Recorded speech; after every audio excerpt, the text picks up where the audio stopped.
आप दोनों के तलाक को मंजूरी दी जाती है। वकीलों की बहस और कानूनी प्रक्रिया के बाद जब जज साहब ने अपना फैसला सुनाया तो इन शब्दों के साथ ही कोर्ट रूम में मौजूद नेहा और अमित का वैवाहिक रिश्ता समाप्त हो गया। दोनों के हाथों में तलाक के दस्तावेजों की कॉपी थी। दोनों चुपचाप खड़े थे।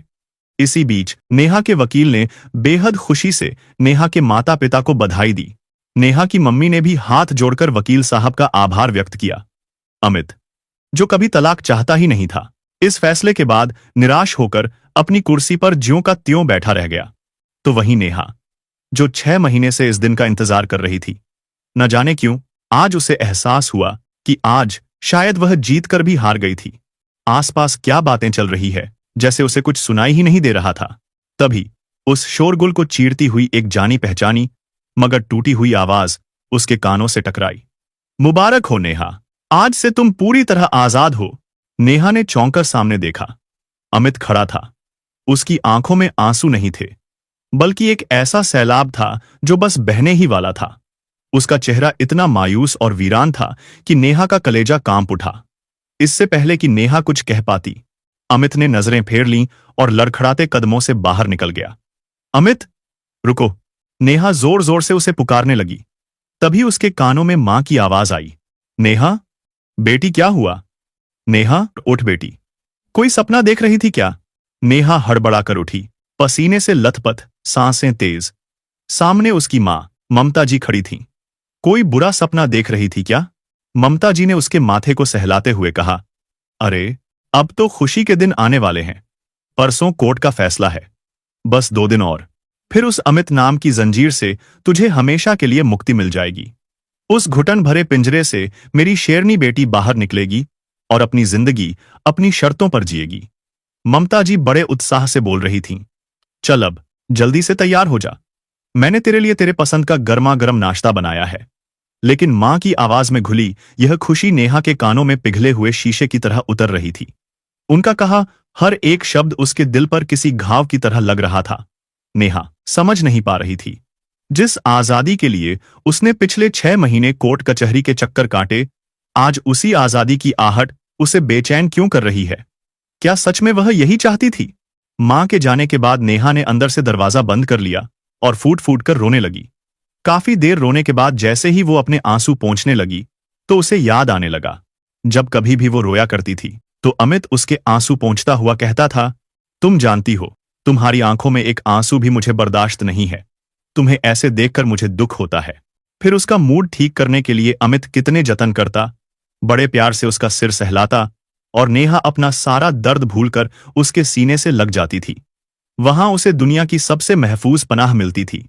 लेकिन आज जब वह इतना रो रही थी तो उसे चुप कराने वाला, उसके आंसू पोंछने वाला अमित कहीं नहीं था।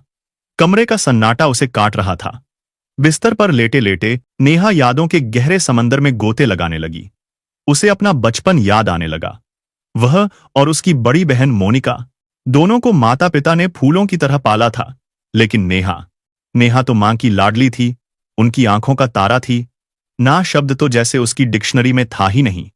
अक्सर उसके पिता दीनदयाल जी चिंता जताते हुए कहते, भाग्यवान, तुमने नेहा को लाड प्यार में कुछ ज्यादा ही सिर चढ़ा रखा है। बेटियों के इतने नखरे भी नहीं उठाने चाहिए कि कल को वे झुकना ही भूल जाएं। सोचो, अगर ससुराल में किसी ने इसकी जिद पूरी नहीं की तो यह कैसे निभाएगी? ममता जी तुरंत बात काट देती। अरे, आप भी क्या बात करते हैं? देखिए, हमारी मोनिका के लिए हमने कैसा हीरा जैसा लड़का ढूंढा है, जो उसकी हर ख्वाहिश पलक झपकते ही पूरी करता है। नेहा के लिए भी हम वही लड़का ढूंढेंगे जो उसके सारे नखरे उठा पाए। अमित एक बहुत बड़ा सरकारी ऑफिसर था। वह दिखने में किसी फिल्मी हीरो जैसा था, लेकिन उसके मन में अहंकार का लेश मात्र भी नहीं था। सादगी उसकी पहचान थी। पहली ही मुलाकात में ममता जी और दीनदयाल जी को लगा कि यही वो लड़का है जो उनकी नाजुक कली के नखरे उठा सकता है। नेहा ने भी उसकी सादगी और व्यक्तित्व को देख पहली नजर में ही हाँ कर दी। शादी बड़ी धूमधाम से हुई। अमित के माता पिता, जो अपनी मिट्टी और गांव से जुड़े सीधे सादे लोग थे, कुछ दिनों के लिए शहर आए। सब कुछ अच्छा चल रहा था, जब तक कि हनीमून की बात नहीं उठी। नेहा ने जिद पकड़ ली, हनीमून के लिए तो पेरिस ही जाना है। अमित चाहता था कि वे भारत में ही किसी खूबसूरत पहाड़ी जगह पर जाएं, एक दूसरे को समझें। उसने बड़े प्यार से समझाने की कोशिश की। नेहा, अभी शुरुआत है, हम भारत में ही कहीं चलते हैं। लेकिन नेहा को तो बचपन से अपनी बात मनवाने की आदत थी। उसने आव देखा न ताव अपनी मां को फोन घुमा दिया और टिकट बुक करने को कह दिया। जब अमित को पता चला कि नेहा की मां ने पेरिस की टिकटें करवा दी हैं, तो उसके स्वाभिमान को गहरी चोट पहुंची। वह दुखी होकर बोला, नेहा, तुमने मां से टिकट क्यों करवाई? क्या मैं तुम्हें घुमाने ले जाने के काबिल नहीं हूं? अगर तुम्हें विदेश ही जाना था तो मैं ले जाता, भले ही थोड़ा वक्त लगता। तो नेहा बोली, तुमने मेरी बात नहीं मानी तो मैंने मां से कह दिया। वह मेरी बात कभी नहीं टालती। लेकिन नेहा, मैंने मना भी कहां किया था? अभी तो सिर्फ बात ही हुई थी। अगर तुम विदेश जाना चाहती हो तो यही सही, लेकिन मैं तुम्हें अपने पैसे से ले जाना चाहता हूं। तुम मां को टिकट के पैसे वापस कर दो। नेहा ने बड़ी लापरवाही से जवाब दिया। ओहो अमित, इसमें इतना ईगो बीच में लाने की क्या जरूरत है? मेरे मम्मी पापा और हम अलग थोड़ी हैं। अब टिकट हो गई है तो बस एंजॉय करो ना। हारकर अमित को अपनी पत्नी की खुशी के लिए झुकना पड़ा और शादी के महज 5 दिन बाद वे पेरिस रवाना हो गए। पेरिस के उस आलीशान होटल के कमरे को देखकर नेहा खुशी से झूम उठी। शाम को जब वे घूमने के लिए तैयार हुए तो नेहा जीन्स और टॉप पहनकर निकली। उसकी खूबसूरती देख अमित मंत्रमुग्ध हो गया। वो किसी फिल्म अभिनेत्री से कम नहीं लग रही थी। अरे, अब मुझे ऐसे ही देखते रहोगे या चलोगे भी? नेहा ने चहकते हुए अमित का हाथ थाम लिया और बोली, अमित, सच कहूं, यहां आकर मुझे लग रहा है जैसे मैं कोई सपना जी रही हूं। अच्छा ही हुआ जो मम्मी पापा ने यहां की बुकिंग कर दी। तुम्हारे भरोसे रहती तो तुम मुझे वहीं पास के किसी हिल स्टेशन पर ले जाकर खड़ा कर देते। ये नज़ारे तो नसीब ही नहीं होते।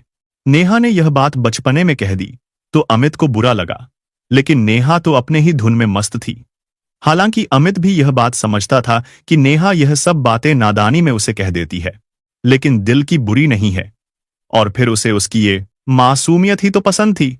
उसने नेहा को उसके कमियों के साथ अपनाया था। हनीमून के वो दिन पंख लगाकर उड़ गए। दोनों एक दूसरे के साथ बेहद खुश थे। लेकिन जैसे ही वे भारत लौटे और एयरपोर्ट पर उतरे, एक नया बवंडर उनका इंतजार कर रहा था। ममता जी ड्राइवर और गाड़ी के साथ एयरपोर्ट पर ही मौजूद थीं।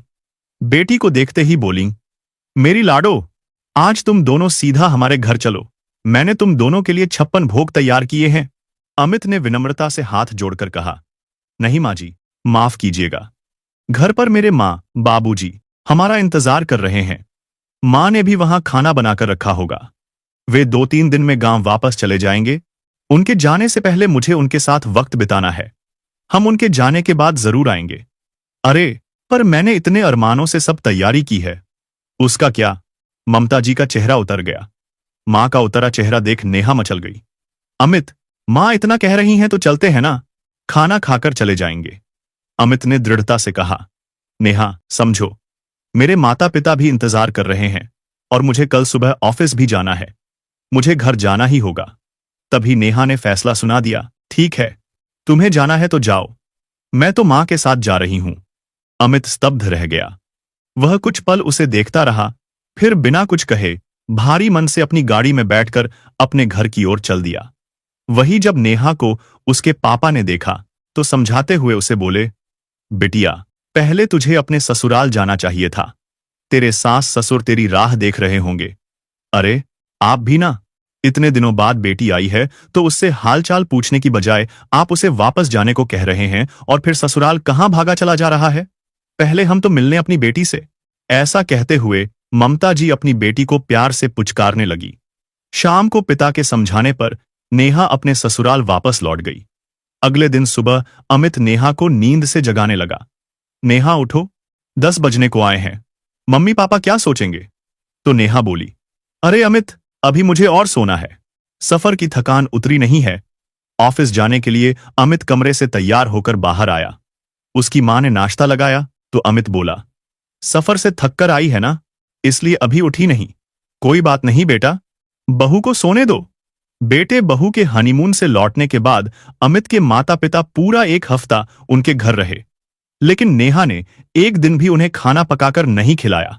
कभी शॉपिंग करने चली जाती, कभी बाहर घूमने फिरने, तो कभी अपनी मम्मी से मिलने। उसके सास ससुर भी जानते थे कि वह दिल की बुरी नहीं है। अक्सर नेहा उनके पास बैठकर उनके साथ खूब सारी बातें किया करती थी। उनके साथ उसका खासा लगाव हो गया था। जब उसके सास ससुर गांव वापस जाने लगे तो नेहा उनके गले लगकर खूब रोई। सास ससुर के जाने के बाद नेहा को घर पर अकेलापन खाने को दौड़ता था, लेकिन अमित अपने काम में बहुत अधिक व्यस्त रहता था। एक दिन नेहा ने अमित से कहा, बहुत दिन हो गए, हम कहीं घूमने नहीं गए। नई मूवी लगी है, आज शाम को तुम जल्दी आ जाना। पहले मूवी देखने चलेंगे, फिर डिनर भी बाहर करेंगे। नेहा को मना करना अमित को ठीक नहीं लगा, इसलिए उसने हां कर दी। बाहर जाने के लिए नेहा बहुत उत्साहित थी। शाम को उसने एक खूबसूरत सा सलवार सूट पहना और बढ़िया सा मेकअप किया। लेकिन तभी अमित का फोन आया कि आज जल्दी आना थोड़ा मुश्किल हो जाएगा, बहुत जरूरी काम है। इतना सुनते ही नेहा की भौहें तन गई और पारा चढ़ गया। वह उसी समय अपनी मम्मी के घर चली गई और यह सारी बात बताते हुए जोर जोर से रोने लगी।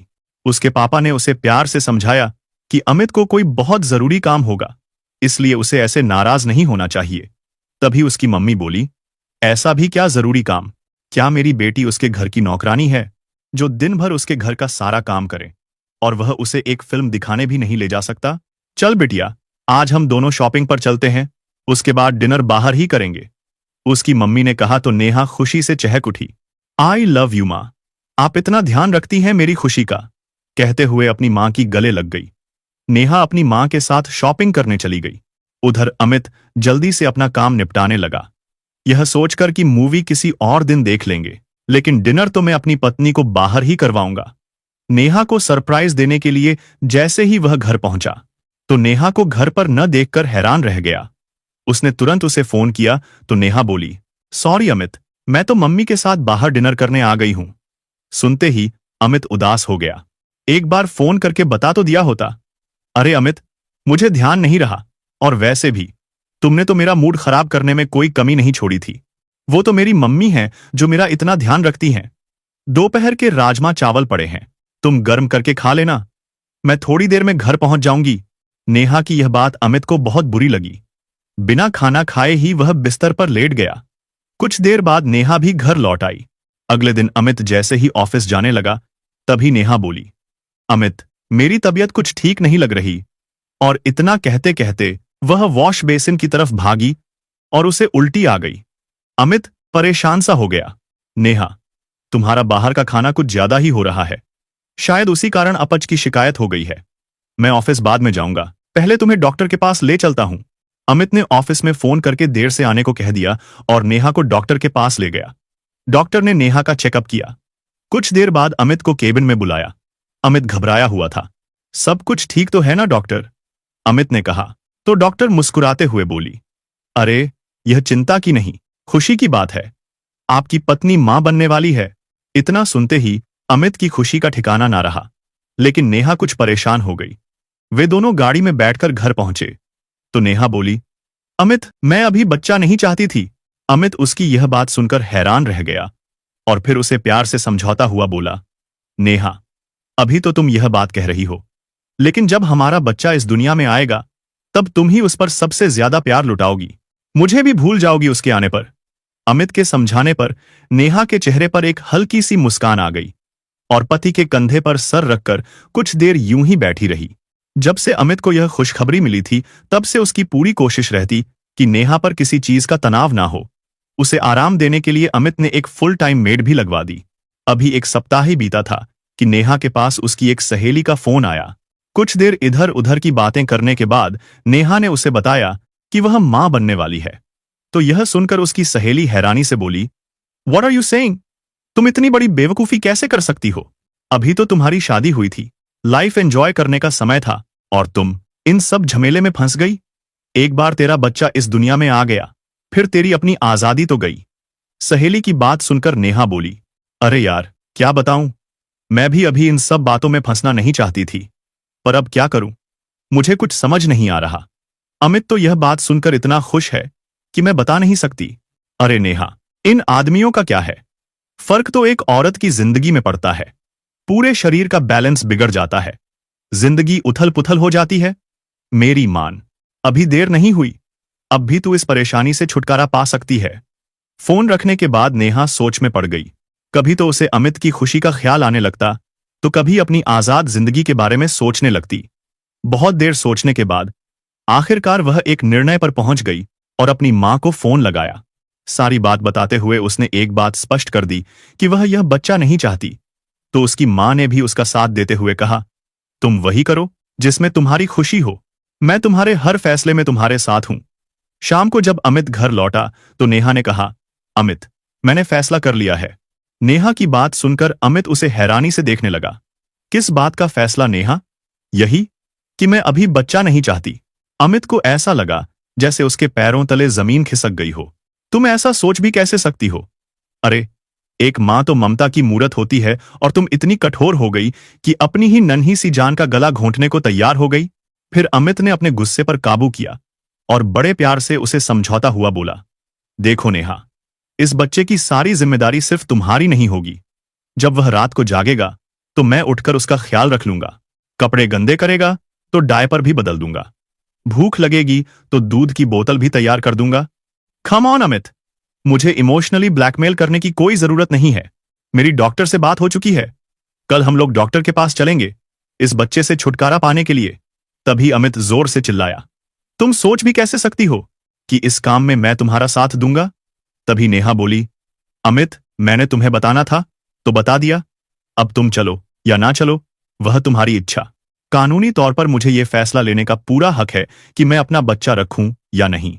फिर अमित गुस्से से कांपता हुआ बोला, नेहा, इस बच्चे पर जितना हक तुम्हारा है उतना ही मेरा भी है। तो इसकी जिंदगी का फैसला तुम अकेले कैसे कर सकती हो? अमित, मैं अब किसी बहस में नहीं पड़ना चाहती। मैंने जो तय कर लिया सो कर लिया।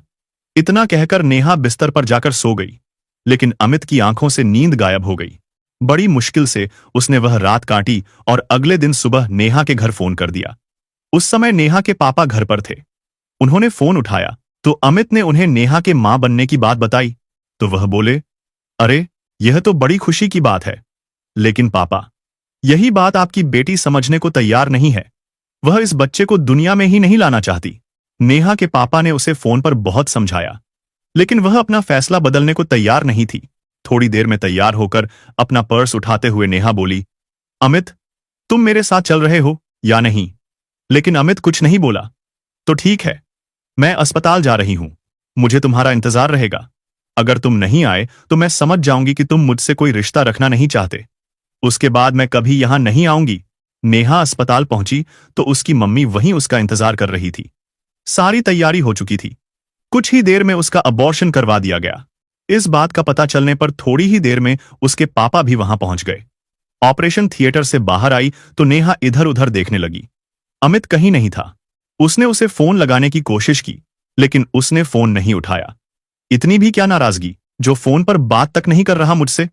नेहा ने कहा तो उसके पापा बोले, बेटी, जो हरकत तुमने की है ना, अगर कोई और होता तो बात करना तो दूर, तुमसे नाता ही तोड़ लेता। सच बताऊं तो आज मुझे अपने परवरिश पर शर्म आ रही है। ऐसा कहकर वह कमरे से बाहर चले गए। फिर नेहा ने अमित को फिर से फोन लगाया। बहुत बार फोन करने के बाद उसने फोन उठाया तो बोला, अब क्या बताने के लिए फोन किया है कि तुमने हमारे प्यार के निशानी को इस दुनिया में आने से पहले ही खत्म कर दिया। एक तरह से तो अच्छा ही हुआ, क्योंकि तुम मां बनने के लायक हो ही नहीं। तुम क्या जानो मां की ममता क्या होती है?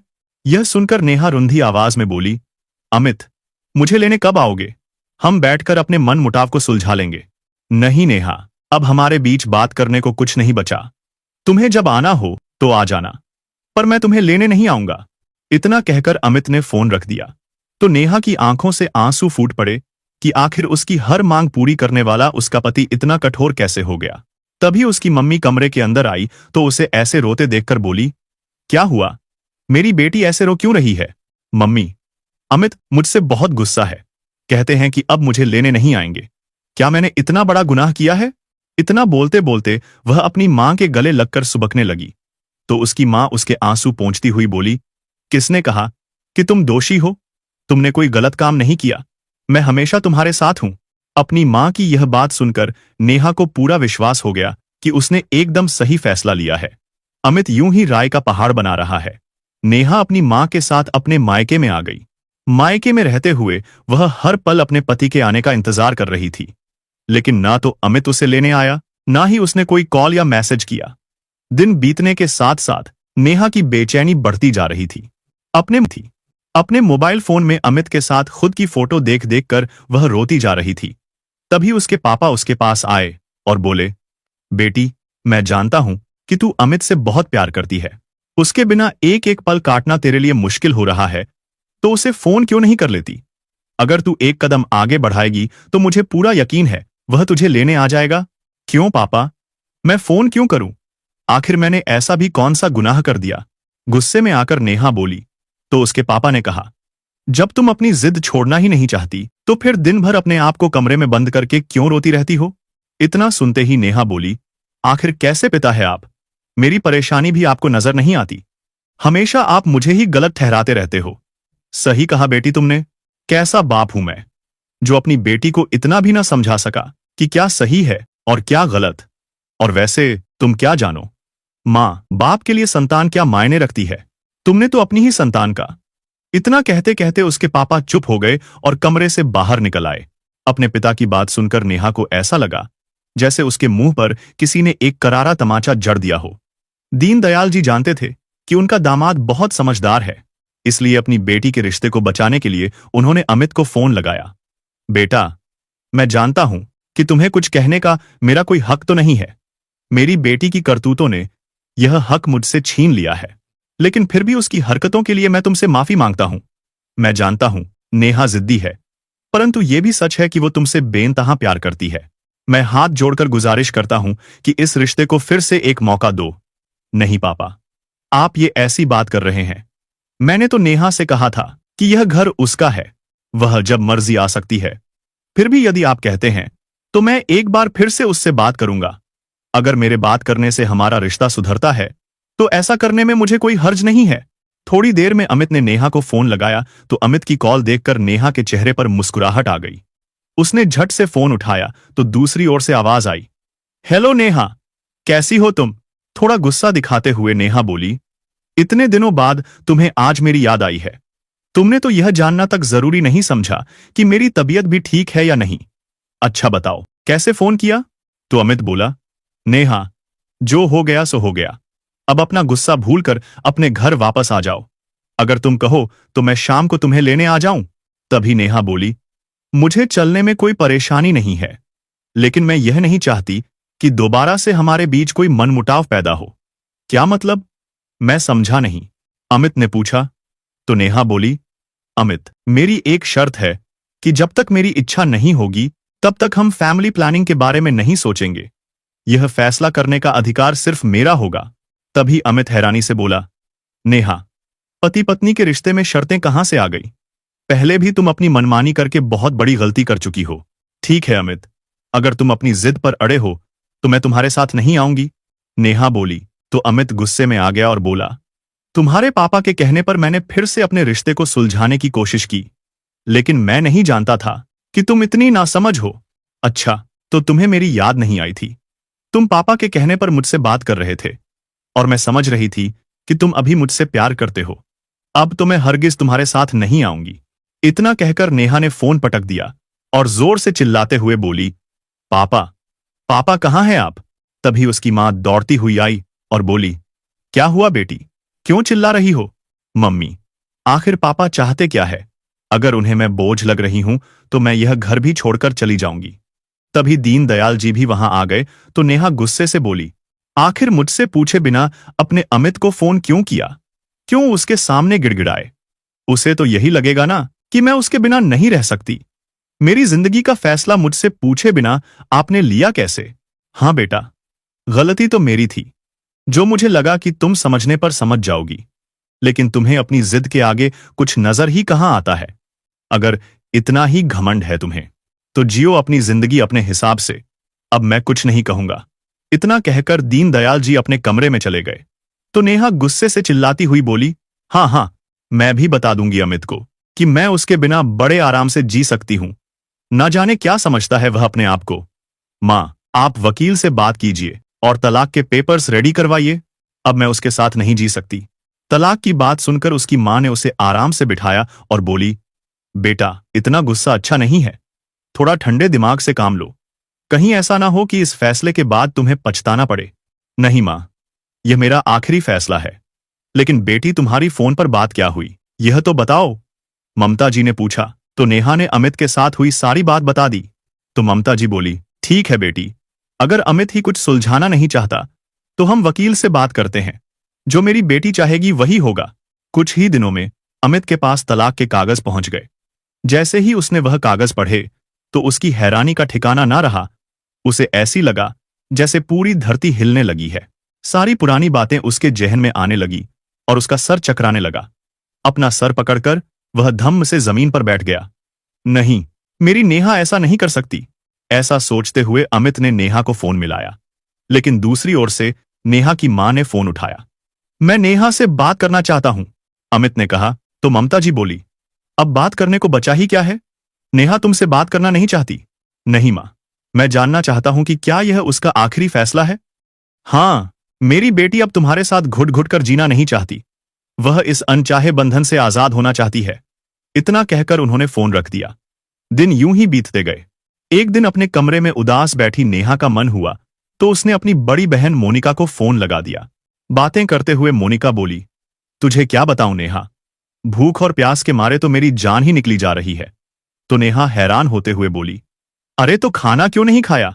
ऑफो नेहा, क्या तू नहीं जानती आज करवा चौथ है और मैंने तेरे जीजा जी के लिए व्रत रखा है। अरे, तेरे जीजा जी ने मुझे मेरी पसंद की एक बहुत खूबसूरत सी साड़ी खरीद कर दी है।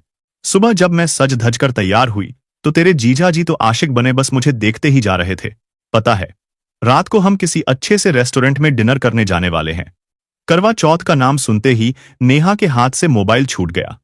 भूखी प्यासी होते हुए भी उसकी बहन कितनी खुश लग रही थी। कितनी लकी है मोनिका, नेहा के मुंह से अचानक निकला। फिर याद आया, खुशकिस्मत तो मैं भी थी। पिछले साल करवा चौथ पर मैं कितनी उत्साहित थी। मेरे लाख मना करने पर भी अमित ने मेरे लिए व्रत रखा था। सुबह सुबह उठकर उन्होंने मेरी पसंद के व्यंजन बनाकर तैयार कर दिए थे। हम दोनों ने साथ बैठकर सरगी खाई थी। सारा दिन भूखे प्यासे रहे थे, वह भी मेरे साथ। और रात को 5 स्टार होटल में डिनर कराने ले गए थे।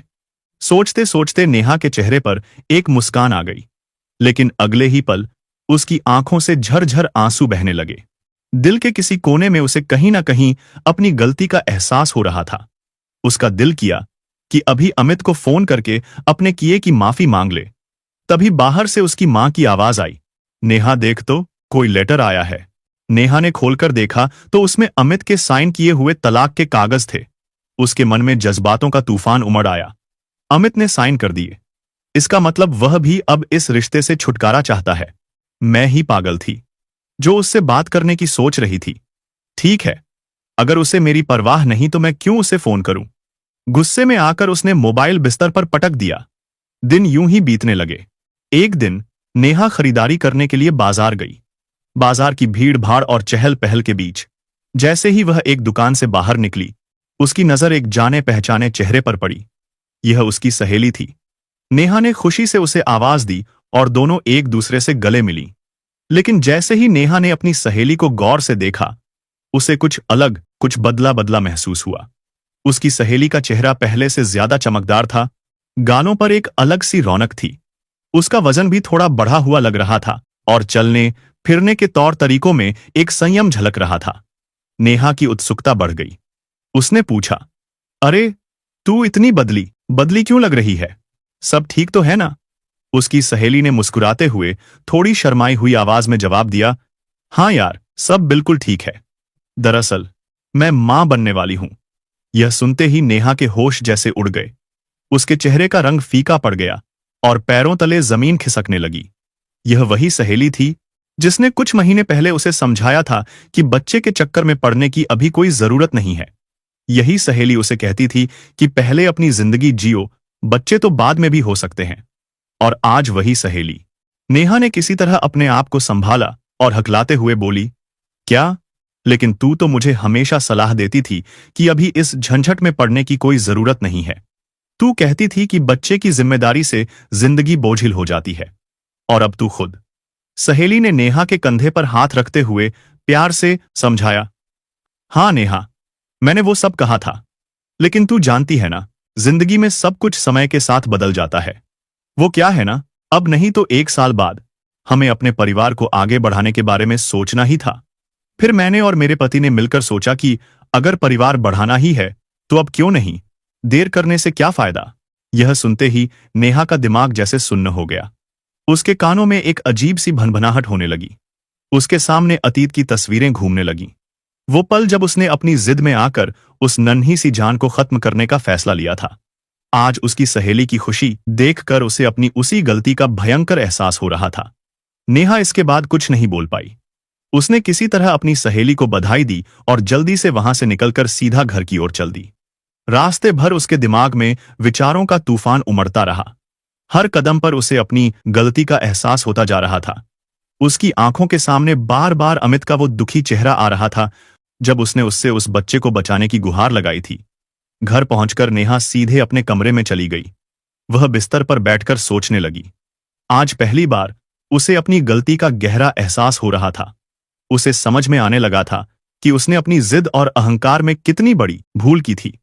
थोड़ी देर बाद उसकी मां ममता जी खुशी से चमकते चेहरे के साथ उसके कमरे में आईं। उनके हाथ में फोन था और चेहरे पर ऐसी खुशी थी जैसे उन्हें कोई बड़ी जीत मिली हो। उन्होंने नेहा के पास बैठते हुए कहा, बेटी, एक बहुत बड़ी खुशखबरी है। अभी अभी हमारे वकील साहब का फोन आया था।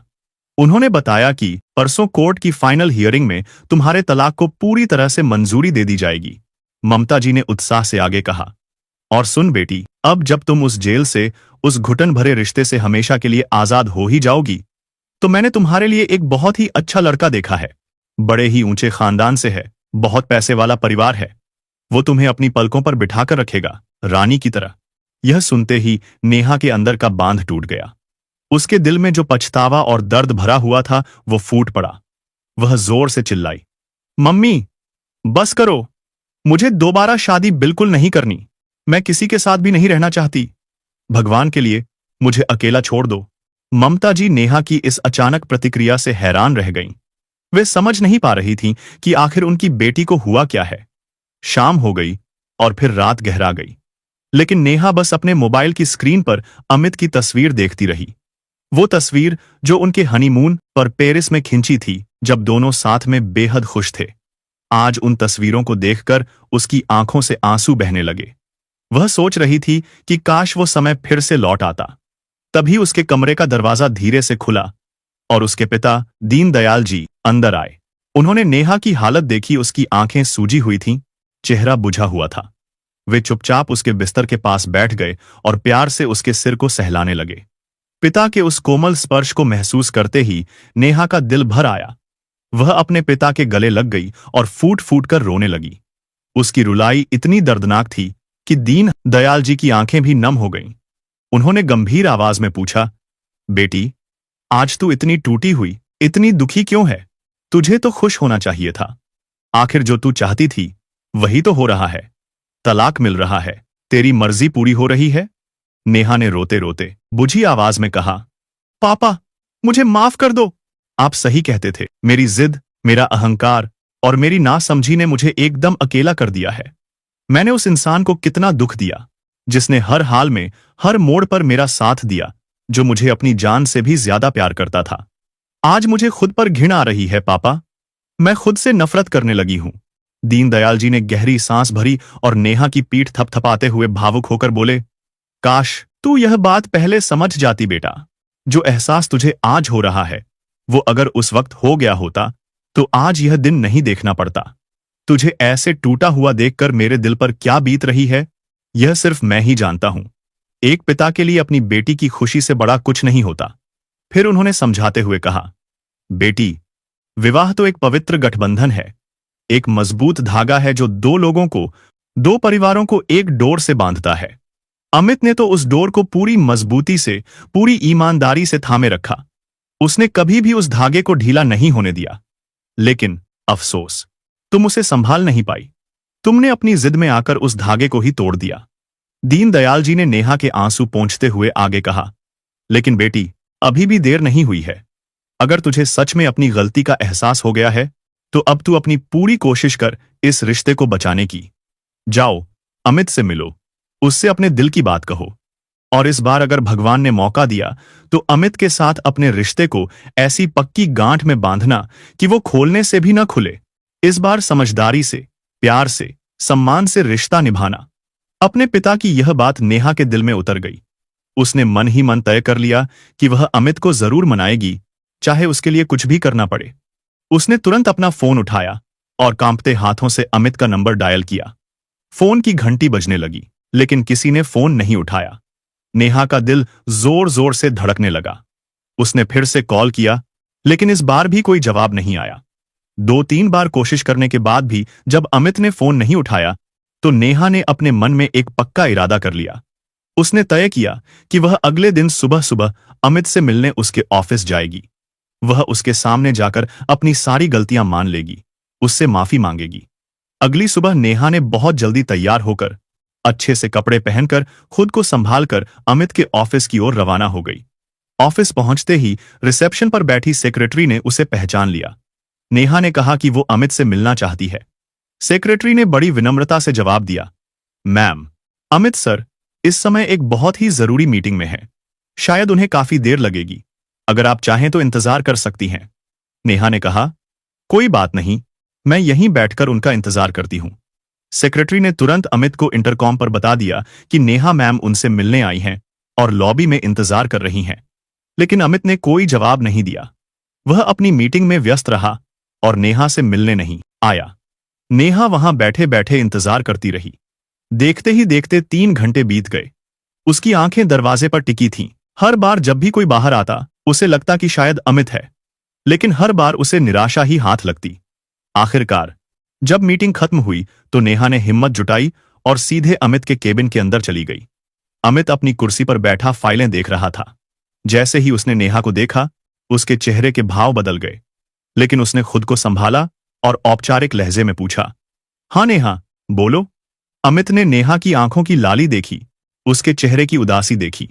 वह समझ गया था कि नेहा बहुत देर तक रोई है, लेकिन उसने अपने मन को कठोर बनाए रखा। नेहा की आवाज कांप रही थी। उसने कांपते स्वर में कहा, अमित, क्या हम अपने इस रिश्ते को एक और मौका दे सकते हैं?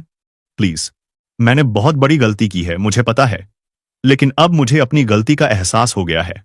यह कहते कहते नेहा की आंखों से आंसू बहने लगे और वह फिर से रोने लगी। लेकिन अमित ने बड़ी सख्ती से ठंडे लहजे में जवाब दिया, नेहा, शादी ब्याह तुम्हारे लिए शायद गुड्डे गुड़िया का खेल होगा, जिसे तुम जब चाहो शुरू कर दो और जब चाहो खत्म कर दो। लेकिन मेरे लिए यह खेल नहीं है, यह मेरी जिंदगी है। तुम्हारे जाने के बाद मैं अंदर तक बिखर गया था, पूरी तरह से टूट चुका था। बड़ी मुश्किल से, बहुत मेहनत से मैं अपने आप को संभाल पाया हूं। माफ करना नेहा, लेकिन अब हमारा साथ होना, हमारा एक होना मुमकिन नहीं है। नेहा बहुत रोई, बहुत गिड़गिड़ाई। उसने अमित के सामने अपने हाथ जोड़े, अपनी सारी गलतियां मानी। लेकिन अमित अपनी जगह से नहीं हिला। जो अमित कभी अपनी पत्नी की आंखों में एक आंसू तक बर्दाश्त नहीं कर सकता था, आज उसके फूट फूट कर रोने का भी उस पर कोई असर नहीं हो रहा था। अमित ने अपनी फाइलें समेटी, अपना बैग उठाया और बोला, माफ करना नेहा, मुझे जाना होगा, मेरी दूसरी मीटिंग है। यह कहकर अमित तेजी से कदम बढ़ाता हुआ अपने केबिन से बाहर निकल गया और सीधे पार्किंग की ओर चला गया। नेहा वहीं खड़ी रह गई, उसके इस व्यवहार से पूरी तरह से दंग और स्तब्ध। अपनी गाड़ी में बैठते ही अमित का वह कठोर चेहरा पिघल गया। उसने स्टीयरिंग पर सिर टिका दिया और खूब जोर जोर से रोने लगा। उसकी आंखों के सामने बार बार नेहा का वो मुरझाया हुआ चेहरा, उसकी गिड़गिड़ाती आवाज आ रही थी। वह खुद से ही सवाल कर रहा था, आखिर कैसे वह इतना पत्थर दिल हो गया? कैसे उसने अपनी सबसे प्यारी नेहा को ऐसे रोता हुआ छोड़ दिया? थोड़ी देर रोने के बाद अमित ने खुद को शांत किया, आंसू पोंछे और अपने फोन से नेहा के पिता दीनदयाल जी को कॉल किया। फोन उठते ही अमित ने भारी आवाज में कहा, पापा, क्यों? आपने मुझे ऐसा करने को क्यों कहा था?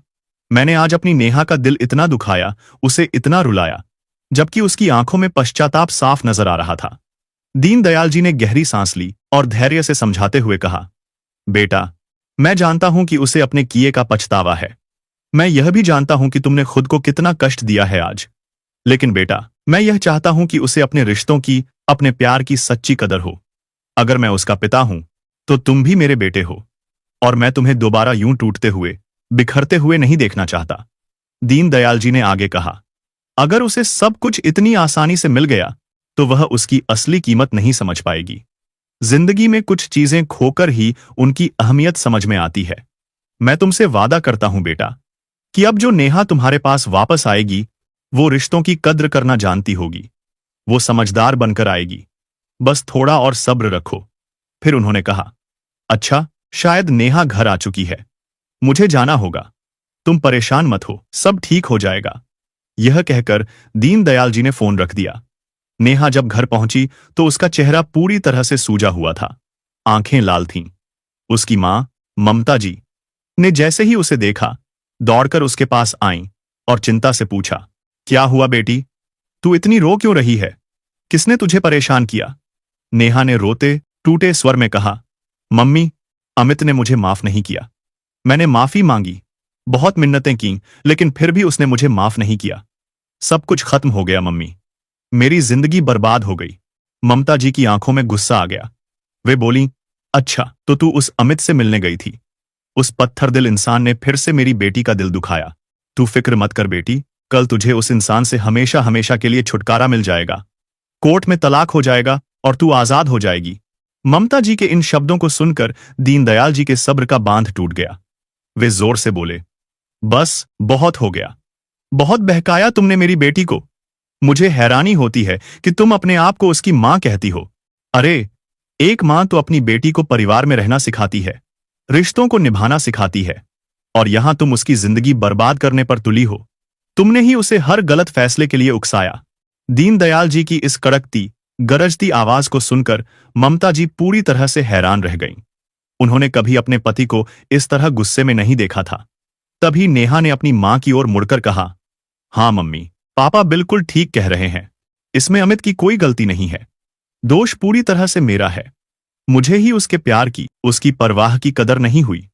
उसने हमेशा मेरा साथ दिया, मुझे अपने सिर आंखों पर बिठाकर रखा, मेरी हर छोटी बड़ी ख्वाहिश पूरी की। लेकिन मैंने क्या किया? नेहा रोते रोते बोलती रही, अगर मैंने सही फैसला लिया होता, अगर मैंने अमित की बात सुनी होती, तो आज मैं खुशी खुशी उसके साथ अपनी जिंदगी बिता रही होती। लेकिन मैंने सब बर्बाद कर दिया। और मम्मी, मुझे सबसे ज्यादा हैरानी इस बात की है कि जब मैं रास्ते से भटक गई थी, गलत दिशा में जा रही थी, तो आपने मुझे सही रास्ता क्यों नहीं दिखाया? आप तो मेरी हर गलत बात को, हर गलत फैसले को सही ठहराती रहीं। आपने कभी मुझे नहीं रोका। नेहा के ये शब्द सुनकर ममता जी किसी गुनहगार की तरह नजरें झुकाए खड़ी रहीं। उन्हें पहली बार अपनी गलती का एहसास हो रहा था। नेहा ने अपने आंसू पोंछे और दृढ़ संकल्प के साथ अपने पिता की ओर देखते हुए कहा, पापा, अब मैंने अपना आखिरी फैसला कर लिया है। मैं आज ही, बल्कि अभी इसी वक्त अपने पति के घर जा रही हूं। मैं अपनी ससुराल वापस जा रही हूं। चाहे मुझे अमित के पैरों में गिरकर माफी ही क्यों ना मांगनी पड़े, चाहे मुझे कितना भी क्यों ना गिड़गिड़ाना पड़े, लेकिन अब मैं उससे दूर नहीं रह सकती। मुझे उसे मनाना ही होगा। इतना कहकर नेहा ने दरवाजे की चौखट लांघी और तेज कदमों से अपने असली घर, अपनी ससुराल की ओर निकल गई। थोड़ी ही देर में ममता जी के फोन की घंटी बजी। उन्होंने फोन उठाया तो दूसरी ओर से उनकी बड़ी बेटी मोनिका की गुस्से भरी आवाज आई, मम्मी, बस, बहुत हो गया, अब और नहीं। मोनिका जोर से चिल्लाई। ममता जी घबरा गईं और बोली, क्या हुआ बेटी, तू इतनी परेशान क्यों है? क्या बात है? मोनिका ने गुस्से में कहा, मम्मी, मैं इस आदमी के साथ हरगिज नहीं रह सकती। न जाने अपने आप को क्या समझता है। मैं अब और बर्दाश्त नहीं कर सकती। मैं अभी अपने बच्चों को लेकर आपके पास आ रही हूं। मैं अपने पति से अलग हो रही हूं। यह सुनते ही ममता जी के दिमाग में बिजली कौंध गई और गुस्से से बोली, खबरदार, जो अपने पति से लड़कर यहां आई तो जाकर उससे प्यार से बात कर। अपने पति को मना और चुपचाप सुलह कर ले। मैं खूब अच्छे से जानती हूं उसे, इतना भी बुरा नहीं है वो। तो दोस्तों, आपको क्या लगता है, दीनदयाल जी ने जो किया, क्या वो सही था? अपनी राय कमेंट बॉक्स में जरूर लिखें और यह भी बताएं कि आप हमारी कहानियां भारत के किस शहर से सुन रहे हैं। और दोस्तों, अगर आपकी जिंदगी में भी कोई ऐसी घटनाएं या कोई अनुभव हुए हैं जिसे आप चाहते हैं कि हम कहानी के रूप में सबके सामने लाएं, तो आप हमें जरूर लिख भेजें। आप कमेंट कर सकते हैं या फिर डिस्क्रिप्शन में दी गई ईमेल आईडी पर मेल भी कर सकते हैं। धन्यवाद।